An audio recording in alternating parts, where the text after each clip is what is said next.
Let's check this out. Let's see what's going on. We got some Coast Guard. Some Coast Guard stuff going on. Put it across, push across. That don't look like no boat, boy.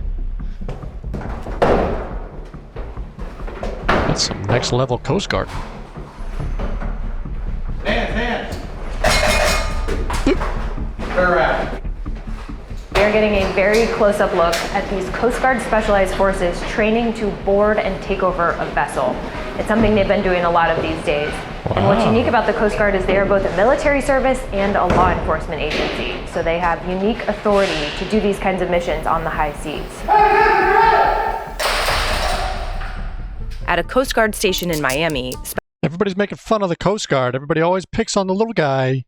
But I don't know, the Coast Guard's kind of stepping up their game. Special forces run through drill after drill in this so-called ship-in-a-box before they're deployed. While the units have always trained for high-stakes missions, they're being used by the Trump administration at an unprecedented pace and scale. Next level. Are you guys feeling a ramp-up? Are these guys being used in ways they've never been used before? Just like the rest of the Coast Guard, we're surging tactical operators to get after missions in support of the nation. South. We're highly in demand. We're getting after it. This year, these elite units have ramped up drug interdictions in the Pacific and the Caribbean. This was a great... They've been tackling illegal immigration on the water. Well, there was that one video where he's smashing on the top of the sub, the green sub, and he's like, "Come on, I can't speak Spanish," but he's like, including along the Rio Grande. And they've been leading seizures of oil tankers alongside other special forces units. Now, the Coast Guard is creating its own deployable Specialized Forces Command to support those operations. What does that mean for these guys, these Specialized Forces, who train to do this day in and day out? This deployable Specialized Forces Command is going to give our operators better command and control while they're here and at sea. It's also going to help make that connective tissue with the Department of War so that we can get after the nation's objectives just more efficiently and more effectively. Officials say the Coast Guard is in high demand because it has law enforcement authority under Title 14 of the U.S. Code.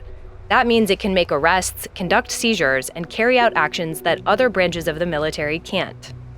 So the Coast Guard is a military service with law enforcement authority. Yet we're the only military service with domestic law enforcement authority. That's what Title 14 gives us. So we have the ability to board any vessel that the United States Coast Guard needs to board.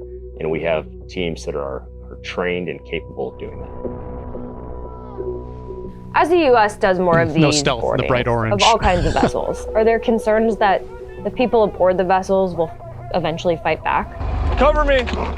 That's always a concern that we have for our members. And that's why we train to the level. I hope they do. They're going to see what happens.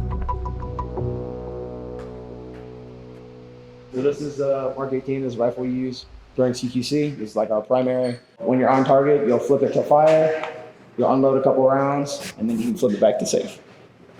All right. No hearing protection. Safety up. So flip it off safe. There you go. So now you're on fire. She went after it. Oh my God. During drills, the forces He was like, he was like, yeah, you can pull a couple rounds down, and it's like, use these real rifles, Mark 18s, loaded with non-lethal rounds. Wow. She knows what's up. That's some firepower. The Coast Guard can use force to compel compliance, and they use lethal force. I love that language. Use force to compel compliance. Force only in self-defense. So he had a gun. Yeah, so what you just saw here was a dynamic room clear with multiple potential threats. And our operators had to make a rapid split-second decision on whether or not there was a deadly force situation. You call it a shoot, no shoot decision. Absolutely. So in front of you, you have intense. 3 different precision rifles that a gunner can choose from depending on what he's doing. The big one here, the Barrett M107, it's 50 cal, a lot of stopping power. It will punch through anything. Our primary target is engines. We want to stop the vessel as quickly as possible without injuring the persons on board. We have You go home, you live in the U.S. full time, you go home at the end of every night, I'm sure, unless you're out on one of the bigger ships. Some of them get to shoot, get more combat experience with drug cartel members, and they get to shoot 50 cals and Number of tactics to try to get the vessel to stop. The first one that we're always going to use is the warning shots. We don't want to be firing at a vessel that might stop if they see a weapon fired in front of them. Last year, as the Department of Defense drew criticism for blowing up alleged drug boats, the Coast Guard I don't know why they say alleged. I think they were drug boats. I think that's like safe to say they were drug boats. My whole thing with the whole drug boat blowing up thing is it's so obvious that we had somebody in the CIA just on or some intel on the ground that was probably like helping them load the cargo. Venezuela's so close, and we've had so many people. We have CIA in there for a long time, in Colombia as well. There's no way we didn't have somebody that was telling them exactly what was in the boat and where it was going. There's no doubt in my mind. Unlike maybe in the Middle East where there's intel probably a little less, but there's no way we didn't have some type of CIA intelligence in there or something that knew exactly what was in the boat. A record 500,000 pounds of cocaine. As missions ramp up, the Coast Guard's special forces are increasingly working alongside other special forces across the military. While it's playing a growing role in national security missions, its leaders say the service is in desperate need of more people and resources. Despite the mission success and great work of our people, the Coast Guard is in a severe readiness crisis that has been decades in the making. Today, our Coast Guard is less ready than at any other time since the end of World War II 80 years ago. To help address that problem, the Coast Guard received an unprecedented $25 billion infusion from the One Big Beautiful Bill last year.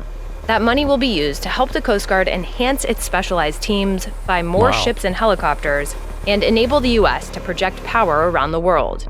We are going to be able to be in the Arctic at a level that we haven't been. The Arctic is opening up. Ice has receded. We're seeing that competitors are in the Arctic, and the Coast Guard needs to be there to project presence into that space to make sure that we can safeguard our national interests. Hands on the wall, don't talk, don't move. I like to think of this like if you're playing football, we're going and we are playing defense in the adversary's red zone instead of waiting for them to get into ours. Oh yeah, totally agree. Good work. That was very well done video. That was awesome.